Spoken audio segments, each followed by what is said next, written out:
Party Covid ప్రపంచం మీద దాడి చేసి తీవ్రమైనటువంటి సంక్షోభం వచ్చి ఆర్థిక వ్యవస్థలో దారుణంగా దెబ్బతిని ఉత్పత్తులు లేక ఎగుమతులు లేక పంపిణీ వ్యవస్థలు లేక అనేక రకాలైనటువంటి ఇబ్బందులు పెడితే 2020లో మొదటి వేవ్ వచ్చింది, 2021లో సెకండ్ వేవ్ వచ్చింది, 2023లో థర్డ్ వేవ్ వచ్చింది.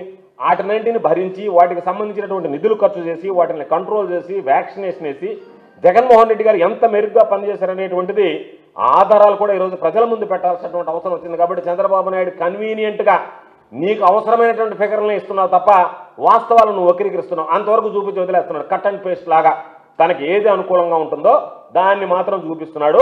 తనకి ప్రతికూలంగా ఉండేటువంటి అంశాలని ఎక్కడ నోరెత్తి మాట్లాడకుండా ఈరోజు గమ్మ ఉన్నాడు. సరే, నీతి ఆయోగ్ రిపోర్ట్లో జగన్ గారి హయాంలో ఫిజికల్ ఇండెక్స్ బాగలేదు, 13వ స్థానానికి పడిపోయింది అని చెప్పాడు. బాగానే ఉంది.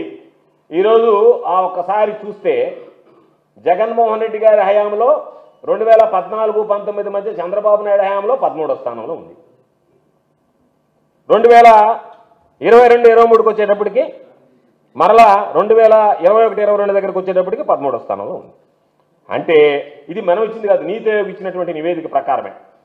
దాని ప్రకారమే తమరి హయాంలో ఏమి కోవిడ్ లేనప్పుడు, రాష్ట్రంలో ఎటువంటి విపత్తులు సంభవించినప్పుడు ఏ విధంగా అయితే రాష్ట్రం 13వ స్థానంలో నువ్వు నిలబెట్టావో జగన్మోహన్ రెడ్డి గారు వీటన్నిటిని తట్టుకొని 2021-22 ఆర్థిక సంవత్సరంలో నువ్వు చెప్పినట్టుగా తగ్గిందని చూపించేటువంటి దగ్గర కూడా 13వ స్థానంలో నిలిచింది తప్ప అంతకన్నా ఆ స్థానం దిగజారలేదు. ఆ విషయాన్ని ఒకసారి గుర్తు చేసుకుంటే మంచిది. కాబట్టి నువ్వు అది లేకుండా నువ్వు కేవలం ఫిగర్లు చెప్పి కన్వీనియంట్గా తప్పించుకుని పోతున్నావు. ప్రతి దగ్గర అన్ని రాష్ట్రాలకు సంబంధించి చూస్తే దానికి సంబంధించినటువంటి ర్యాంక్ ఆవరేజ్లు తీసుకుంటే ఎఫ్హెచ్ఐ స్కోర్ తగ్గింది.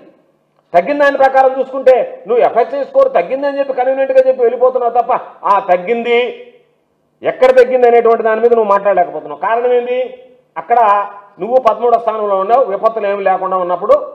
ఈరోజు జగన్మోహన్ రెడ్డి గారు అన్ని విపత్తులు ఉన్నా 13వ స్థానంలో ఉన్నాడు కాబట్టి దాన్ని కన్వీనియంట్గా తప్పించేసి ఫిజికల్ హెల్త్ ఇండెక్స్ మాత్రం తగ్గిపోయిందని చెప్పి చూపించి పలాయనం చెత్తకించడానికి ఒక ప్రయత్నం చేసావు. కాబట్టి ప్రజలకు నువ్వు చేసేటువంటి గిమ్మిక్లు, నువ్వు చేసేటువంటి అబద్ధాలు, నువ్వు మాట్లాడేటువంటి అసత్యాలు, వాస్తవాలు చూపించాలనేటువంటి ఆలోచనతో అది ఈరోజు మీకు ఒక క్లారిటీ ఇవ్వడం జరిగింది.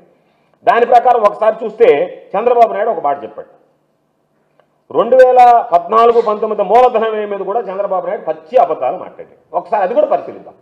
2014-19కి సంబంధించి గడిచినటువంటి 5 ఏళ్లలో మూలధన వ్యయం కింద సగటున చంద్రబాబు నాయుడు గారు ముఖ్యమంత్రిగా ఉన్నప్పుడు 13,860 కోట్లు ఖర్చు పెడితే జగన్ గారి హయాంలో కోవిడ్ లాంటి విపత్తు ఉన్నా సరే 2019-24 మధ్య చూస్తే దాదాపుగా 15,632 కోట్లు ఖర్చు పెట్టారు.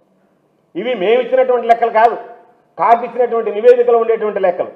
కాబట్టి ఇప్పుడు చెప్పాల్సింది, నీ హయాంలో ఏ విపత్తు లేకపోయినా క్యాపిటల్ ఎక్స్పెండిచర్ కింద 13,860 కోట్లు ఖర్చు పెడితే 2019-24లో ఈ విపత్తులన్నింటినీ అధిగమించి 15,632 కోట్ల రూపాయలు ఈరోజు సగటున ఖర్చు పెట్టినటువంటి జగన్మోహన్ రెడ్డి గారి ప్రభుత్వం ఆర్థికంగా అరాచకంగా పాలన చేసిందా? నువ్వున్నప్పుడు ఆర్థికంగా అరాచకమైనటువంటి పాలన రాష్ట్రంలో జరిగిందా? దానికి సమాధానం చెప్పాల్సినటువంటి అవసరం. దాని గురించి మాట్లాడు.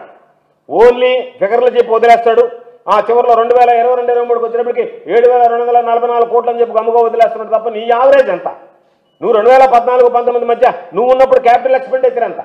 జగన్మోహన్ రెడ్డి గారు వచ్చిన తర్వాత 2019-2024 మధ్య క్యాపిటల్ ఎక్స్పెండిచర్ ఎంత? దీని ఆవేదన గురించి నేను ఇచ్చినటువంటి లెక్కలు కాదు, నీ దగ్గర ఉన్నటువంటివే కాకి నివేదికలు ఇచ్చినే. కాబట్టి అది చూపిస్తే ప్రజలకు అర్థమవుతుంది తప్ప నా హయాంలో ఇంత ఖర్చు పెట్టే క్యాపిటల్ ఎక్స్పెండిచర్కి జగన్మోహన్ రెడ్డి గారు అది మనసు రాలే. అందుకని లాస్ట్లో ఉండే కన్వీనియంట్ ఫిగర్ 7,244 కోట్లు తీసుకొని 2022-23లో తక్కువ ఖర్చు పెట్టారు. అంటే నీకు ఏ ఫిగర్స్ కన్వీనియంట్గా ఉంటాయో వాటిని ఏరుకొని అవి చెప్తావా? ఎంత దారుణానికి దిగిపోతున్నావు, దిగజారిపోతున్నావు. ఇవన్నీ ఉదాహరణలు కాదా? దీనికి ఏం సమాధానం చెప్తావు చెప్పు.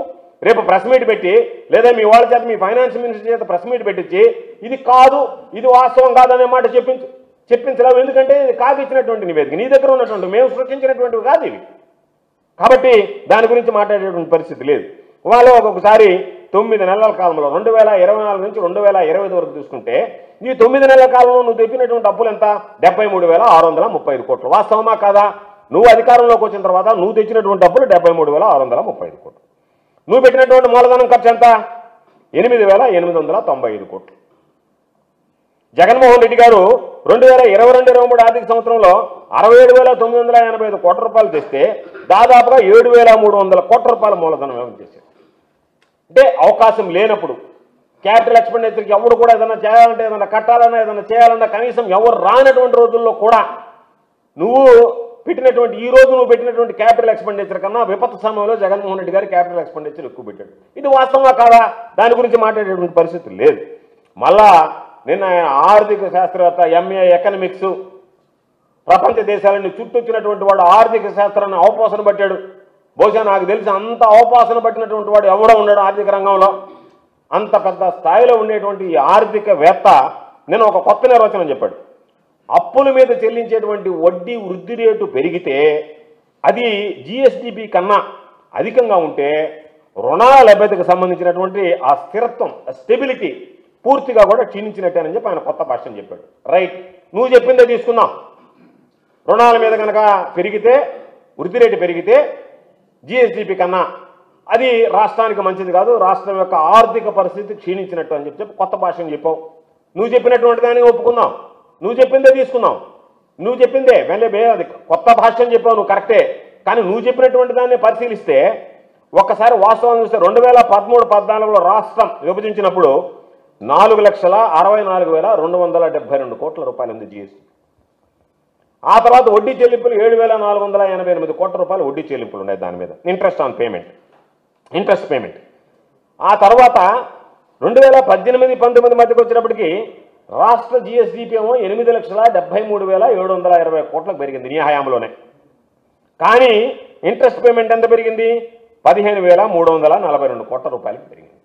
దాని ప్రకారం కాగ్ ఇచ్చినటువంటి రిపోర్ట్ ప్రకారం ఇంట్రెస్ట్ రేషియో 15.42% పెరిగితే నీ జిఎస్డిపి నీ హయాంలో 13.48% పెరిగింది. అంటే నువ్వు చెప్పినటువంటి వడ్డీ వృద్ధి రేటు పెరిగితే జిఎస్డిపి కన్నా అది రాష్ట్రంలో మంచి పరిపాలన కాదని చెప్పినటువంటి నీ నోటితోనే నీ హయాంలో నువ్వు గద్దెనెక్కి నువ్వు గద్దె దిగేటప్పటికీ జిఎస్టీ దానికి సంబంధించినటువంటి ఇంట్రెస్ట్ పర్సంటేజ్ పెరిగింది, జిఎస్డిపి గ్రోత్ తగ్గింది.